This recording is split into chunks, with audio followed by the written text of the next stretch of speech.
कृष्णा। आप सब कैसे हैं?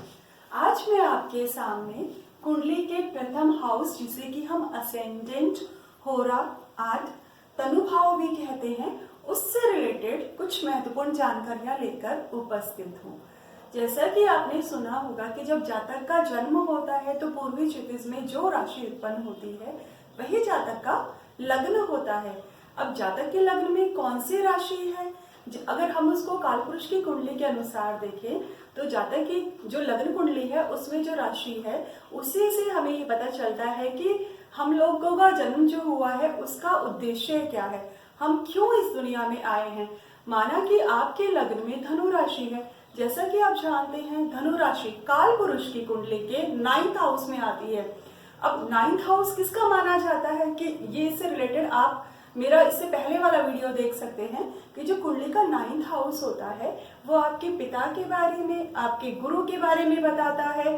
तो कुंडली की जो 12 राशियां होती हैं उस हिसाब से जो लग्न में जो राशि उदय हो रही है उसी के अनुसार व्यक्ति का जातक, व्यक्ति यानी कि जातक के रंग रूप, उसके शारीरिक गठन, उसकी मूर्ति यानी कि हम लोग कहें कि जो आकार है उसका रंग रूप कैसा होगा, उसका शारीरिक वो मोटा है या पतला है, उसके अनुसार हम उसके बारे में एक ही नजर में बता सकते हैं।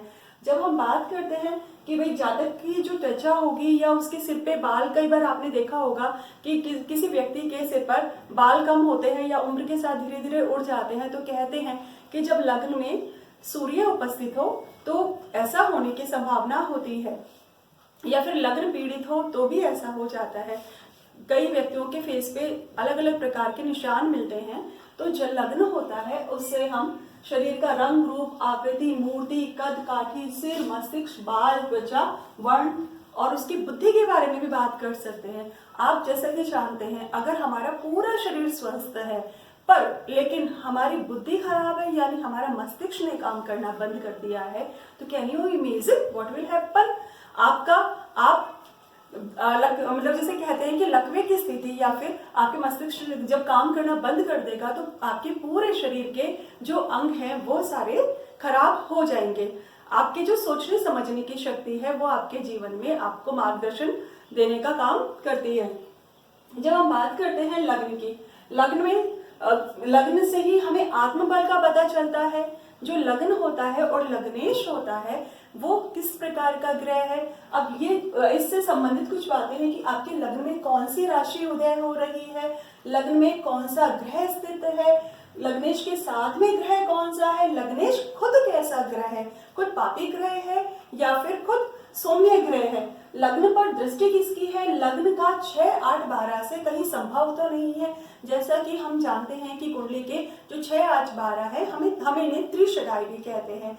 जो कुंडली का 6th हाउस है वरुण रोग शत्रु के नाम से जाना जाता है और अष्टम हाउस को मृत्यु हाउस से और 12वें हाउस को व्यय हाउस से जानते हैं। तो अगर लग्न या लग्नेश का संबंध किसी तरह से कुंडली के 6, 8, 12 से होता है तो भी व्यक्ति का व्यक्तित्व प्रभावित होता है।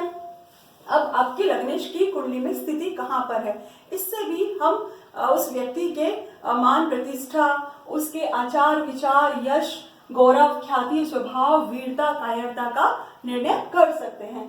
जब हम देखते हैं कि कुंडली में कुंडली में बृहस्पति ग्रह की स्थिति कहाँ है, कुंडली में वो लग्न में स्थित है या कुंडली के किसी अन्य भाव में स्थित है या किसी तरह से लग्न पर उसकी दृष्टि आ रही है, तो उसके अनुसार भी हम व्यक्ति के व्यक्तित्व का निर्धारण करते हैं। कहते हैं कि गुरु की एक दृष्टि कुंडली के हजारों गुणों को, हजारों जो दोष होते हैं उनको नष्ट करने की क्षमता रखती है। कई बार ऐसा होता है कि जातक जो होता है वो खुद के बारे में ही ज्यादा सोचता है, यानी एक स्वार्थी व्यक्तित्व वाला व्यक्ति होता है और वो दूसरों की मर्यादा का सर्वनाश करता है, दूसरों का धन भी जबरदस्ती अपना हड़प लेने में विश्वास करता है, दूसरों को धोखा देने में या दूसरों के अपमान करने में भी नहीं हिचकता है। तो इस तरह का जो गुण होता है वो किस तरह से होता है, तो इसके लिए हम ये देखेंगे कि जो हमारा लग्न है तो लग्न पर अगर शुभ ग्रह की दृष्टि आ रही है या लग्न और लग्नेश का संबंध अच्छे ग्रह से है तो हम ये कहेंगे कि जो ऐसा व्यक्ति होगा उसका आचार विचार व्यवहार बहुत ही अच्छा होगा। पर अगर कुंडली लग्न में या लग्नेश का संबंध किसी तरह से राहु केतु या शनि के साथ हो जाता है तो ऐसा व्यक्ति तामसिक प्रवृत्ति का होता है। वो सबसे पहले अपनी इच्छाएं पूरी करने के बारे में सोचेगा। जैसा कि आप जानते हैं, जो कुंडली का जो लग्न भाव है इसे हम केंद्र स्थान भी कहते हैं और इसी को हम त्रिकोण स्थान में भी लेते हैं।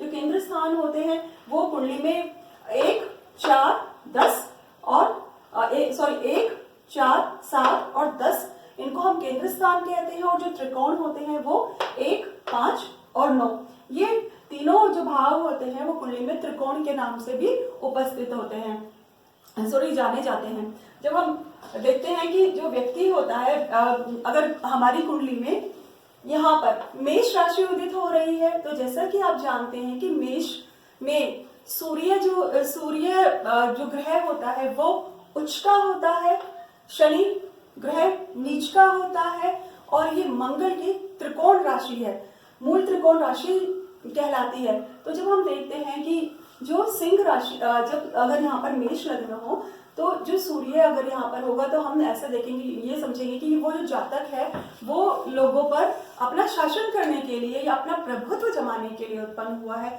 और इसी के विपरीत अगर शनि ग्रह यहाँ पर उपस्थित हो तो हम ये कहेंगे कि वो व्यक्ति अपने ही मालिक को अनुसरण करने के लिए उत्पन्न हुआ है। वो इसी प्रकार से हम जो कुंडली का लग्न होता है, जब हम कुंडली के तृतीय हाउस से देखते हैं तो तृतीय हाउस से गिनने पर 1, 2, 3, 4, 5, 6, 7, 8, 9, 10 और 11, यानी कि ये जो तृतीय हाउस है ये छोटे भाई बहन का माना जाता है। तो तृतीय हाउस से गिनने पर ये आपके छोटे भाई या बहन का लाभ स्थान भी कहलाता है, उनकी इच्छा पूर्ति का स्थान भी कहलाता है, उनके नेटवर्किंग के बारे में बताता है। जब आप 4th हाउस यानी कि आपके माता या सुख के स्थान से गिनते हैं तो ये जो हाउस आता है ये 10th हाउस होता है, जो कि आपके माता के मान प्रतिष्ठा के बारे में हमें जानकारी देता है।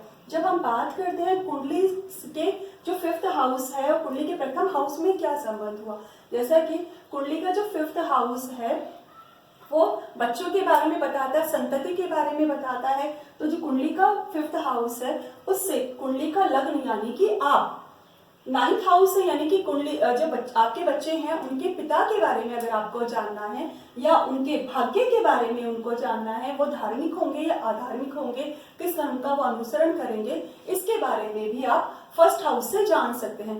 जब आप बात करते हैं 6th हाउस से, 6th हाउस जैसा कि आप जानते हैं ऋण रोग शत्रु के नाम से प्रसिद्ध है और आप शत्रुओं के का विनाश कर पाएंगे नहीं कर पाएंगे, शत्रु आपसे भय खाएंगे या नहीं खाएंगे, तो उसका निर्णय भी हम कुंडली के 1st हाउस से करते हैं। कुंडली का जो सप्तम वो आपके स्पाउस का माना जाता है। तो स्पाउस का पति या पत्नी कौन है? ऑब्वियसली वो आप ही हैं। कुंडली का जो अष्टम हाउस होता है वो आपके ससुराल पक्ष का माना जाता है। तो ससुराल पक्ष से गिनने पर कुंडली में 1, 2, 3, 4, 5, 6 यानी ससुराल पक्ष के बारे में, बीमारी के बारे में, उनके रोग ऋण शत्रु के बारे में हमें इसी हाउस से पता चलता है। जब हम कुंडली के 9th हाउस से इसकी गिनती करते हैं तो 9th हाउस जैसा कि आपको मालूम है कि ये आपके पिता और गुरु का है, तो पिता और गुरु के संतान कौन है? ऑब्वियसली आप ही तो हैं। तो इसी तरह से हम लोग जब कुंडली के 10th हाउस यानी कि आपके बॉस की स्थिति या बॉस के अगर स्थान के बारे में जानना चाहें, बॉस के सुख दुख के बारे में जानना चाहें, तो भी हम कुंडली के 10th हाउस से जान सकते हैं। कई बार जो आपका जो लग्न होता है वो अगर 10th हाउस में स्थित है तो हम ये कह सकते हैं कि ऐसा व्यक्ति काम के प्रति समर्पित रहेगा।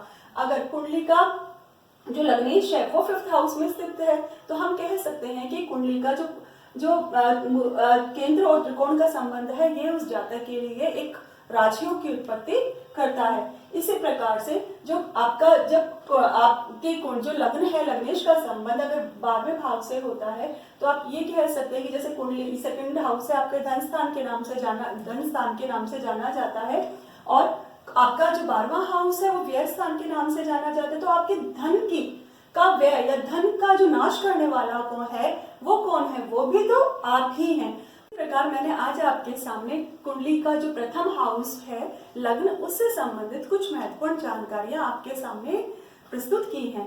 कुंडली के जो आप जो नेक्स्ट सीरीज आएगी उसमें मैं आपके लिए कुंडली के सेकंड हाउस से रिलेटेड महत्वपूर्ण जानकारियां लेकर उपस्थित होती हूँ। अब अगर आप लोगों को मेरा जो चैनल है या मेरे YouTube वीडियोस अगर अच्छे लगे तो please like, share and subscribe. धन्यवाद।